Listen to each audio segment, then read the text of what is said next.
Okay, good evening, everyone. My name is Jennifer Choi. I'm one of the dermatologists here at this part of this melanoma unit. And Dr. Zoe gave an excellent introduction, and so what my role today is just a quick 10-minute presentation, but focusing on risk factors and what predisposes you to melanoma. Okay, so melanoma accounts for only 4% of all skin cancers, but it accounts for 75% of skin cancer-related deaths worldwide. So as Dr. Zoe was mentioning, it is the most serious form of skin cancer. So what is a risk factor? Essentially, it's anything that affects your chance of getting a certain condition or a disease. Now, some risk factors can be changed. For example, the amount of sun exposure that you get or preventing a sunburn. And some risk factors cannot be changed, such as your race, skin color, or family history. Now, it's important to recognize even what those risk factors are, mainly because if you can do something to change that, then it'll give you the power to do that. And also, if you realize or you recognize that you may have a lot of risk factors, then it will prompt you then to make sure that you see somebody to regularly monitor your skin. Now, let's go over some facts.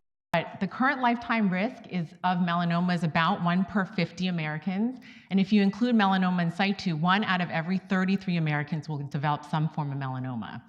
The incidence rates have actually been slowly increasing over the past 30 years. Now, the risk of melanoma increases with age, and before the age of 50, women are at higher risk, and after the age of 50, men are at higher risk. Now, if you're a Caucasian and a male over the age of 50, you are in a particularly recognized high-risk category because this is the most common demographic in which new melanomas are diagnosed. The average age of diagnosis, again, is 63 years old, and older individuals are more likely to acquire and die of the melanoma. But having said that, this is also what we call a young person's disease. So this is the most common form of cancer among young adults, age 25 to 29, and it's the second most common form of cancer in people age 15 to 29. And deaths from melanoma overall occur at a younger age than for most other cancers. Now, in the US, approximately 1 person dies of metastatic melanoma per hour. So we always say the best opportunity for cure is early detection because it has been shown that you have a better prognosis if it's diagnosed at an earlier stage.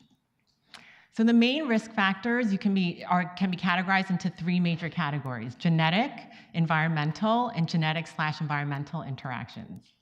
So when it comes to genetic, family history if you have a family member who's had atypical or dysplastic moles or actual melanoma, you are at increased risk. Now, in clinical practice, we consider family history of a single first-degree relative or multiple more distant relatives with a history of melanoma. Lightly pigmented skin, a tendency to burn, and an inability to tan. If you have red blonde hair color and blue-green eyes, these have all been associated with a higher risk. And though it's rare, some people, very few people, but they may have something called DNA repair defect, which is a hereditary condition in which their cells cannot repair their DNA, such as something called xeroderma pigmentosum. They're definitely high increased risk of skin cancer. In terms of environmental factors, we've been talking about this, but it has been identified that one of the major factors is a lot of exposure to ultraviolet light. What happens is those UV rays can cause damage to the DNA in cells, and then with each repeated exposure, that DNA damage accumulates. And then eventually these atypical cells will then start to grow out of control and then thus form a skin cancer. And it's also been shown that sunscreen use in itself actually can lower the rates of skin cancer found. And they've done these studies in other European countries where they actually have done huge population studies. And also it's been shown, interestingly, that people with a history of intense intermittent sun exposure are actually at higher risk than those who have a chronic long-term exposure. So for example, that's a lot of us who basically have desk jobs. We're inside most of the time. Once or twice a year, we go somewhere warm and go on a vacation, and thus we may actually have a higher tendency to sunburn or other factors. That population is actually at increased risk. History of sunburn is also associated. So just 1 blistering sunburn in childhood or adolescence more than doubles a person's chance of developing melanoma later in life. Additionally, residency in equatorial latitudes. So the two main places of highest skin cancer rate, including melanoma, are Australia and New Zealand, because they are way down south where the sun is extremely intense. And they've also shown that in states, for example, like California, that's lower south, as opposed to somewhere like Minnesota, where there isn't that much sun, there are definitely higher rates of skin cancer. And then also artificial sources of light, including tanning beds and sun lamps, have been definitively associated with higher risk of melanoma. So tanning in particular, this has actually been categorized by the World Health Organization as a class 1 carcinogen. This is the same category as arsenic. It has been associated to increased risk, and if you have a first exposure to indoor tanning before the age of 30, you have a 75% increased risk of developing melanoma later compared to those who have had no exposure. And the more exposures that you have, the higher that risk increases. So kudos to 13 states who have now actually banned tanning in minors under the age of 18, including our state of Illinois. And at least 42 out of 50 states have now put in regulations for the use of tanning facilities by minors. And this means that minors under the age of 18, they have to come in with parental permission. So if any of you are parents, please don't be one of them. So in terms of genetic environmental interactions, so people who have found to have a lot of moles, whether that's over 50 moles, some studies have shown over 100 moles. Even if you have completely benign moles, the higher number actually puts you at increased risk. And also, they've also shown that sun exposure can actually induce new moles, and that's another reason why you want to avoid the sun. If you have a history of multiple atypical moles, there's something called dysplastic nevus syndrome, in which it's a hereditary condition that's passed on from generation to generation, where you can have numerous atypical moles plus or minus a family history that is a marked increased risk of melanoma. And then this is rare, but congenital nevi, if somebody has a large congenital nevus, meaning a large body surface area and a major anatomical site, or these can actually grow up to 20 centimeters in size by adulthood, those have an increased risk of melanoma. They've also found that even freckling will increase your risk. And if you have a personal history of melanoma, you have a 3 to 10% chance of possibly getting a second melanoma. And then also, if you have a personal history of a non-melanoma skin cancer, like basal cell carcinoma and squamous cell carcinoma, you are at increased risk of even melanoma compared to somebody who has not had that history. And then also, it's important to also comment the weakened immune system. So certain conditions like HIV or chronic lymphocytic leukemia, in general, these suppress your immune system and can increase the risk. And then those who are on chronic immunosuppressants, such as for organ transplant recipients, they also have to be monitored much more regularly because of increased risk. What can we do? So we talked about screening. Dr. Robinson's going to talk to us a lot about how to do that and how to get family members and friends to help you. But in general, they've shown that when a physician detects a melanoma, then it tends to be of a thinner depth than if somebody just waits to try to find it on themselves. Self-skin examinations have been found to be helpful, and then getting the help of people that you trust and feel comfortable with.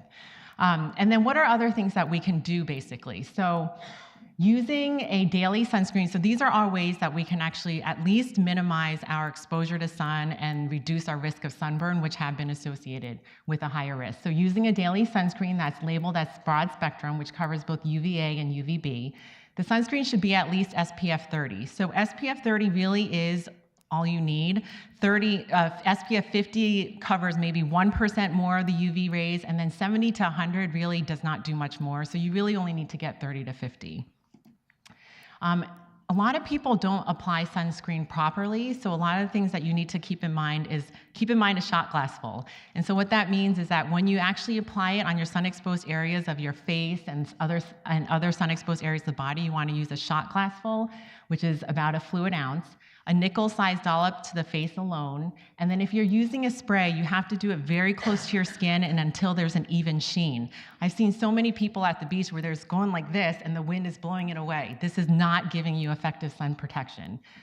So I actually really recommend creams and lotions over sprays because of that reason. Also, don't forget to reapply, because a lot of people forget that this does wear off. So reapply every 2 hours. And if you're swimming and sweating a lot and your skin is getting wet, then you need to reapply more often. And then don't forget to apply to areas that you don't think about. So ears are a common area, and we see skin cancers a lot on the ears. Also the back of your neck, other areas that you don't remember. And then also use it year-round. So UVB rays are the most intense in summer, but more than 95% of the UV radiation is UVA, and this is actually equal throughout the entire year, and also it goes right through windows, including your car windows and house windows. So, people are getting sun damage as they're driving, and they're not thinking about it. And also sunburns can even occur when the day is overcast. So on a cloudy day, more than 80% of the sun's radiation can get through. And I've seen many times people get sunburns even when it's a cloudy day. The peak hours of UVB exposure between 10 a.m. and 2 p.m., so seek shade as much as possible. And then as much as possible, wear lightweight long sleeve shirts and pants when possible. And then just keep in mind that there are numerous clothing lines now that have SPF built into them. So all you need to do is Google on the internet SPF clothing, and a lot of different options will come up. And then also don't forget to wear a wide-brimmed hat to protect your ears and your face, and also sunglasses to protect the skin around your eyes. I'm going to end with this picture. I have 3 daughters, and this is when my older 2 daughters were younger. And this is a tent that we actually brought to the beach, and we actually do it regularly, where there's no sun protection around, we bring our own tent to provide our kids coverage.